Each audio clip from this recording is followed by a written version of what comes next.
വളരെ പെട്ടെന്ന് പണക്കാരനാകാൻ പറ്റുന്ന ബിസിനസ് ഏതാണ്? ഒരു സംശയവും വേണ്ട, ആത്മീയ കച്ചവടമാണ്. ഇതുപോലെ പെട്ടെന്ന് പണമുണ്ടാക്കാൻ പറ്റുന്ന ലാഭകരമായ മറ്റു ബിസിനസ്സുകളോ കച്ചവടങ്ങളോ ഒന്നുമില്ല എന്നതാണ് യാഥാർത്ഥ്യം.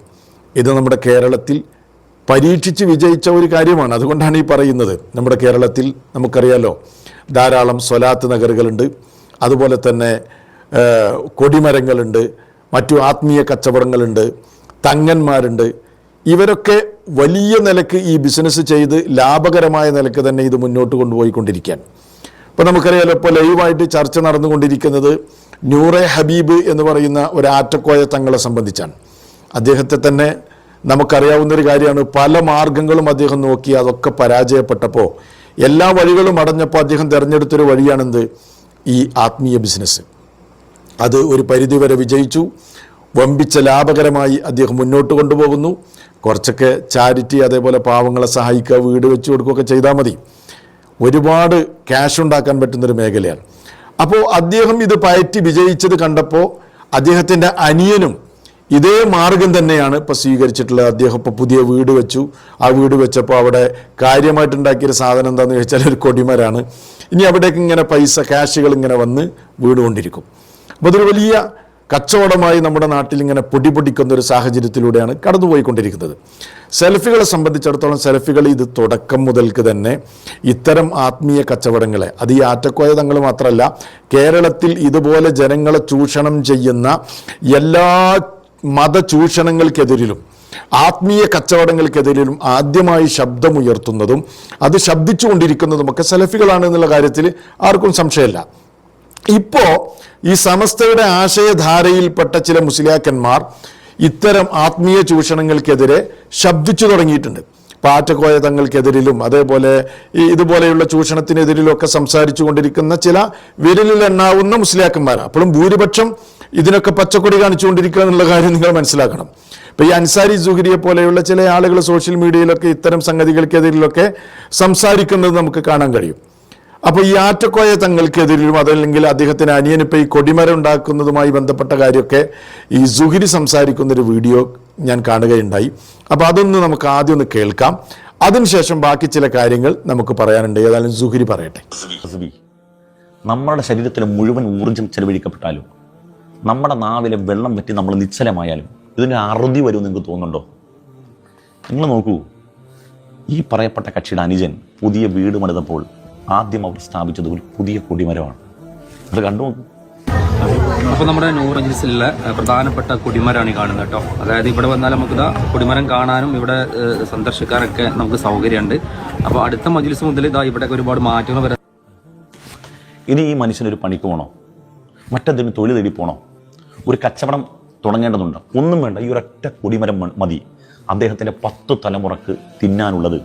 ഈ നാട്ടിലെ നിഷ്കളങ്കരായ, പ്രത്യേകിച്ച് വടക്കേ മലബാറിലുള്ള പാവപ്പെട്ട പെണ്ണുങ്ങൾ അതിൻ്റെ ചൂട്ടിക്കൊണ്ടിട്ട് കൊടുക്കും. ശരിയാണ്, സുഹരി പറഞ്ഞത് ശരിയാണ്. അതിൻ്റെ ചോട്ടിൽ ഇനി പെണ്ണുങ്ങളും അതേപോലെ ആണുങ്ങളൊക്കെ കൊണ്ടുപോയിട്ട് കൊടുക്കും. അതിന് വളരെ പ്രധാനമായ ചില കാരണങ്ങളുണ്ട്. ഒന്നാമത്, ഈ നിലക്കുള്ള ഒരു കൗമിനെയാണ് നിങ്ങളൊക്കെ വാർത്തെടുത്തത് എന്നതാണ് സത്യം. എന്തു പറഞ്ഞാലും വിശ്വസിക്കുന്ന, ചോദ്യം ചെയ്തു കഴിഞ്ഞാൽ കുരുത്തക്കേട് തട്ടും എന്ന് പഠിപ്പിക്കപ്പെട്ട ഒരു ജനതയെ എങ്ങനെ വേണമെങ്കിലും നിങ്ങൾക്ക് ചൂഷണം ചെയ്യാം. അതാണ് ഇപ്പോൾ കണ്ടുകൊണ്ടിരിക്കുന്നത്. ഏതാണെങ്കിലും ഇത്തരം ചൂഷണങ്ങൾക്കെതിരെ സുഹരിയെ പോലെയുള്ള പണ്ഡിതന്മാർ അല്ലെങ്കിൽ പ്രതികരിക്കുന്ന ആളുകൾ ഈ നിലയ്ക്ക് ഇടപെടുന്നത് സന്തോഷകരമായ കാര്യമാണ്. ഞാൻ സുഹരിയെ വിമർശിക്കാൻ വേണ്ടി വന്നതല്ല. നിങ്ങൾ ഇനിയും തുടരണം. ഇതിന് ഫലമുണ്ടാകില്ല എന്ന് പറഞ്ഞുകൊണ്ട് നിങ്ങളിത് നിർത്തിപ്പോരരുത്.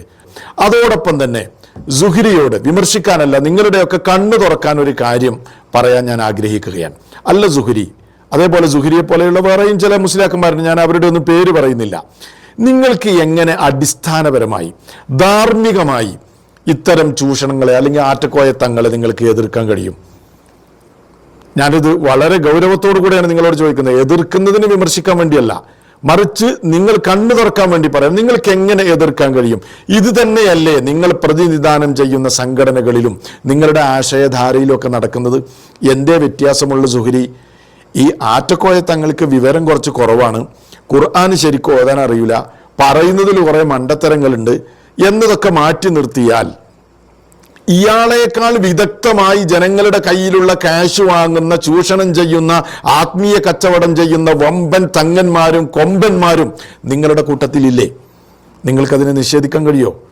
ഒരിക്കലും കഴിയില്ല. ഇത് തന്നെയാണ് സമസ്ത AP വിഭാഗം, EK വിഭാഗവും ഒക്കെ കൊണ്ട് നടക്കുന്നത്. യാഥാർത്ഥ്യമല്ലേ അത്? ഇപ്പൊ കോമൺ ആയിട്ട് ഇത്തരം ആത്മീയ കച്ചവടക്കാരൊക്കെ ഉപയോഗിക്കുന്ന ചില കോമൺ മെത്തേഡ്സ് ഉണ്ട്. ഒന്നാമത്തെ മെത്തേഡ് എന്താന്ന് ചോദിച്ചാൽ, ജനങ്ങൾക്ക് രോഗശാന്തി വാഗ്ദാനം ചെയ്യും. നിങ്ങളുടെ എല്ലാ പ്രശ്നങ്ങളും ഇവിടെ വന്നാൽ തീരും. ഏത് മാരകമായ ക്യാൻസർ ആണെങ്കിലും ഇന്ന തങ്ങളെടുത്ത് വന്നാൽ, ഇന്ന സ്വലാത്ത് മജ്ലിസിൽ ചെന്നാൽ, ഇന്ന കൊടിമരത്തിൽ പോയാൽ അത് മാറുമെന്ന വാഗ്ദാനം ഇതിൽ ജനങ്ങൾ വീഴുകയാണ്. രണ്ടാമത്തെ സംഗതി, ഇത്തരം ആളുകളെ വിമർശിച്ചു കഴിഞ്ഞാൽ, ഇവർ ചെയ്യുന്ന ചെയ്തികൾക്കെതിരെ ശബ്ദിച്ചാൽ അവർക്ക് കുരുത്തക്കേടുണ്ടാകും, അവർക്ക് അള്ളാഹുവിന്റെ ശാപമുണ്ടാകും, ശിക്ഷയുണ്ടാകും എന്ന് പറഞ്ഞുകൊണ്ട് അവരെ ഭീതിപ്പെടുത്തി ഇവർക്കെതിരിൽ മിണ്ടാൻ സമ്മതിക്കില്ല. മൂന്നാമത്തെ മെത്തേഡ് എന്താണെന്ന് ചോദിച്ചാൽ, ഇവരുടെ ഈ അനുയായി വൃന്ദങ്ങൾ അല്ലെങ്കിൽ ഇവരെ തേടി എത്തുന്ന ഈ ഭക്തജനങ്ങൾ അനുഗ്രഹത്തിന്റെ പേരും പറഞ്ഞ് അവരെ ലൈംഗികമായി ചൂഷണം ചെയ്യും. ഇത് നടക്കാത്ത ഏതെങ്കിലും ഒരു കൊടിമരമോ തങ്ങളോ നിങ്ങൾക്ക് ചൂണ്ടിക്കാണിക്കാൻ പറ്റുമോ സുഹരി? ഇതന്നെയല്ലേ കേരളത്തിൽ നടന്നുകൊണ്ടിരിക്കുന്നത്, അല്ലേ? ഇപ്പൊ നിങ്ങൾ നോക്കൂ, തൃപ്പനച്ചി കൊടിമരം. നിങ്ങളതൊന്ന് കേട്ടോ, ഒരു മുസ്ലിയാർ പരിചയപ്പെടുത്തുന്നുണ്ട് തൃപ്പനച്ചി കൊടിമരത്തെ കുറിച്ച്. തൃപ്പനച്ചി ഉസ്താദിനെ കുറിച്ച് മൂപ്പരെ കറാമത്തുകൾ എന്തെങ്കിലും ഒന്ന് രണ്ടെണ്ണം പറയാൻ കഴിയുമോ? കറാമത്താണ് ഈ മല. ഈ കൊടിമരം തന്നെ മൂപ്പരെ കറാമത്താ. ഈ കൊടിമരം ഉണ്ടായത് തന്നെ മൂപ്പരെ കറാമത്താണ്. അതിന്റെ എങ്ങനെയാണ് ഇത് ഉണ്ടായത് ഒന്ന് പറഞ്ഞു തരുമോ? മൂപ്പര് മഹർ ഉദ്ഘാടനം ചെയ്ത് 25 കൊല്ലം മുമ്പ്, 25 വർഷം മുന്നേ. മൂപ്പരെ അടുത്തേക്ക് ആയിരക്കണക്കിന് ആളുകള് പല പ്രശ്നങ്ങൾക്ക് വേണ്ടി, പരിഹാരത്തിന് വേണ്ടി വന്നപ്പോ ആ പ്രശ്നപരിഹാരത്തിന് ജനങ്ങൾ തർക്കം കഴിയാത്തതുകൊണ്ട് മൊയ്തീൻ ശേഖർ റളിയല്ലാഹുവിന്റെ നിർദ്ദേശപ്രകാരം ഇവിടെ കൊടിമരം ഉണ്ടാക്കാൻ പറയും. ഒരു നിർദ്ദേശപ്രകാരം ഒരു കുളം കുഴിക്കാൻ പറയും. ആ കുളത്തിലെ വെള്ളം ശിഫാവിന്റെ വെള്ളം, ആ കുളത്തുനിന്ന് വെള്ളെടുത്തിട്ട് കൊടിമരത്തുമ്പോൾ വെച്ച് മൊയ്തീൻ ശേഖറിന്റെ പേരിൽ യാസീൻ എല്ലാ രോഗത്തിനും ശിഫയാണെന്ന് പ്രഖ്യാപിച്ചു. നിരവധി ക്യാൻസർ രോഗികളൊക്കെ ഇവിടുത്തെ വെള്ളം കൊണ്ടുപോയിട്ട് ഇവിടെ യാസീൻ ശിഫായ ഒരുപാട് രോഗികളുണ്ട് കേരളത്തിൽ. ക്യാൻസർ രോഗികളടക്കം അവിടെയുള്ള വെള്ളം കൊണ്ടുപോയിട്ട് ഷിഫയായിട്ടുണ്ട് എന്നാ പറഞ്ഞത്. മാത്രമല്ല, കൊടിമരത്തിനിടയിലൂടെ ഇങ്ങനെ നടന്നാൽ ഹജ്ജിന്റെ കൂലിയെന്നാ പറഞ്ഞത്. എന്റെ സുഹരി, ഈ ചൂഷണത്തിനെതിരെ നിങ്ങൾ എന്തെങ്കിലും സംസാരിച്ചിട്ടുണ്ടോ? ഇയാൾ ഒറ്റപ്പെട്ട ഒരു ആറ്റക്കോയ തങ്ങളെ ആക്രമിക്കാൻ വലിയ സുഖമാണ്. ഞാനതിനെ എതിർക്കാൻ വേണ്ടി പറയില്ല. അയാളെ വിമർശിക്കണം, നന്നായിട്ട് വിമർശിക്കണം. പക്ഷേ സമാനമായത് നിങ്ങളുടെ കൂട്ടത്തിൽ നടക്കുന്നില്ലേ? ഇപ്പൊ മലപ്പുറം മുട്ടിപ്പടി സ്വലാത്തിൽ ഇത് തന്നെയല്ലേ നടക്കുന്നത്? ജനങ്ങളുടെ കയ്യിലുള്ള ക്യാഷ് വാങ്ങുക, എന്നിട്ട് രോഗശാന്തി വാഗ്ദാനം ചെയ്യുക, എന്നിട്ട് അതിന്റെ കുറെ പ്രൊമോട്ടേഴ്സായ മുസ്ലിയാക്കന്മാർ കൊണ്ട് നടക്കുക. നോക്ക് നിങ്ങൾ. ജനലക്ഷങ്ങൾ മലപ്പുറത്ത് മഅദിൻ സ്വലാത്ത് നഗറിലേക്ക് ഒഴുകാണ്. കാരണമെന്തേ? അവിടെ വലിയ സ്വലാത്ത് മജ്ലിസ്, അത്ഭുതകരമായ ഫലമുള്ള സ്വലാത്ത് മജ്ലിസ്. ഒരു സ്വലാത്ത് മജ്ലിസ്, 27-ാം രാവിന്റെ ഒരു സ്വലാത്ത് മജ്ലിസ്. ഞാനന്ന് തിരുവരങ്ങാടി താഴേച്ചനയിലാ നിൽക്കുന്നത്. സ്വലാത്തിന്റെ തലേ ദിവസം എന്റെ നാട്ടുകാരനായ അബ്ബാസ് ഹാജി എനിക്ക് വിളിച്ചിട്ട് പറഞ്ഞു, ഒരു 10,000 രൂപ നാളെ തങ്ങളെ കയ്യിൽ നിങ്ങൾ കൊണ്ടുപോയി കൊടുക്കുവോ? എന്റെ ശരീരം മൊത്തം വലിയ വേദനയാണ്, ഞാൻ വേദനയിൽ കിടന്ന് ഇവിടെ പെടയാണ്. അദ്ദേഹം മക്കത്ത് നിന്നാ വിളിക്കുന്നത്, വല്ലാത്ത പ്രയാസത്തിലാണുള്ളത്. ഉസ്താദിനോട് ഈ വിവരം പറയലോടെ 10,000 രൂപ നിങ്ങൾ സ്വലാത്തിന് കൊടുക്കോ എന്ന് എന്നോട് ചോദിച്ചപ്പോ ഞാൻ കൊണ്ടുപോയി കൊടുത്തു. പിറ്റേ ദിവസം സ്വലാത്തിന്റെ അന്ന് രാവിലെ ഞാൻ ഉസ്താദിന്റെ അടുത്ത് ചെന്നു. 10,000 രൂപ ഞാൻ കൊടുത്തു. അബ്ബാസ് എന്ന സഹോദരൻ, എന്റെ നാട്ടുകാരനും അയൽവാസിയും, അദ്ദേഹത്തിന് ശരീരമാസകരം ശക്തമായ വേദനയാണ്, ദുആക്കാൻ പറഞ്ഞിട്ടുണ്ട് എന്ന് പറഞ്ഞു. അല്ലാ നിങ്ങളോട് പറയട്ടെ, ആ സ്വലാത്ത് മജ്ലിസ് കഴിയുമ്പോ അദ്ദേഹത്തിന്റെ വേദന മാറിയിട്ടുണ്ട്. നടക്കുന്നത് ഇതന്നെ എല്ലാ ചൂഷണങ്ങളിലും നടക്കുന്നത്. സുഹരി എന്തെങ്കിലും ഇതിനെക്കുറിച്ച് ഒരു വാക്ക് പറയുന്നത് ഞാൻ കേട്ടിട്ടില്ല. തൃപ്പനച്ചി കൊടിമരത്തെക്കുറിച്ച് ഒരു വാക്ക് പറയുന്നത് ഞാൻ കേട്ടിട്ടില്ല.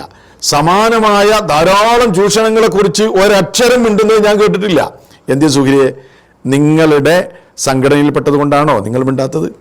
നിങ്ങളുടെ ആശയധാരയിൽപ്പെട്ടത് കൊണ്ടായിട്ടാണോ നിങ്ങൾ ഇങ്ങനെ മൗനം ദീക്ഷിക്കുന്നത്?